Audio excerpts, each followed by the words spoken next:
दीपक जी, आपने बहुत अच्छा कहा कि आप जो हमेशा कहते हैं कई बार जब ये कश्मीर का मामला डिस्कशंस में आता है आपके डिबेट्स के दौरान कि कुछ लोग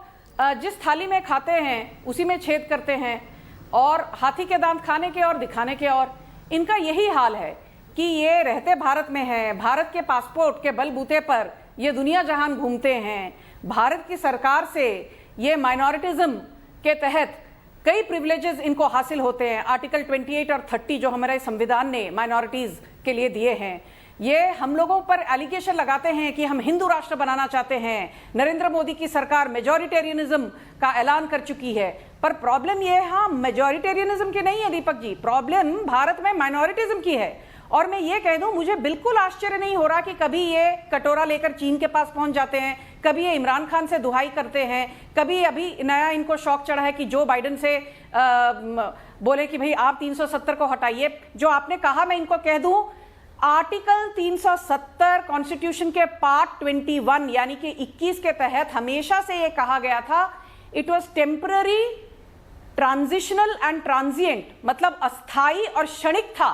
जब कश्मीर की कॉन्स्टिट्यूएंट असेंबली बर्खास्त की गई 1956 में, लोगों का कहना है और ये विशेषज्ञों का कहना है, लीगल विशेषज्ञों का, ये मेरा कहना नहीं है, आर्टिकल 370 तो उसी वक्त हट जाना चाहिए था। ये उसी वक्त नहीं हटा 1956 में, और आज हम 2020 में भी बहस कर रहे हैं, जबकि 5 अगस्त 2019 को ये जब हटाया गया, जैसे कि दीपक जी ने कहा था, ये संपूर्ण तरीके से पार्लियामेंट में मेजॉरिटी के तहत हटाया गया था। ऐसा नहीं कि हमने एक यूनिलैटरल डिसीजन ली मोदी गवर्नमेंट ने। तो आप लोगों को ये जो ख्याली पुलाव पकाने हैं कि शायद Joe Biden, China, Imran Khan, United Nations ये आर्टिकल 370 को वापस ले आएंगे, तो please stop living in your Lala land. आप ये जो अपनी ख्याली पुलाव की दुनिया है उससे बाहर निकलिए।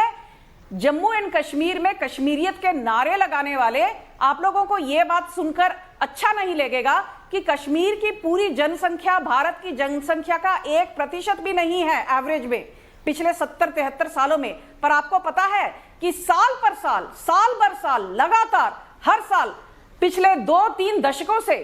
एवरेज जो एक कश्मीरी पर खर्च होता है दैट इज 93,000 पर कैपिटा, जबकि उत्तर प्रदेश जो भारत का सबसे विशाल देश है इन टर्म्स ऑफ जनसंख्या, सिर्फ मैं कहती हूं पॉपुलेशन 10 से 11% पॉपुलेशन भारत की सिर्फ उत्तर प्रदेश में है। उत्तर प्रदेश का पर कैपिटा जो सरकार उन पर खर्च करती है हर उत्तर प्रदेश के निवासी पर, वो सिर्फ 4,300 रुपए है, और जम्मू एंड कश्मीर में 93,000 है, 93,000 रुपीज। तो आपकी पॉपुलेशन जनसंख्या तो भारत की सिर्फ 1% है या उससे कम, पर आपको बजट एलोकेशन भारत सरकार से मिलते आ रहा है पिछले 3-4 दशकों से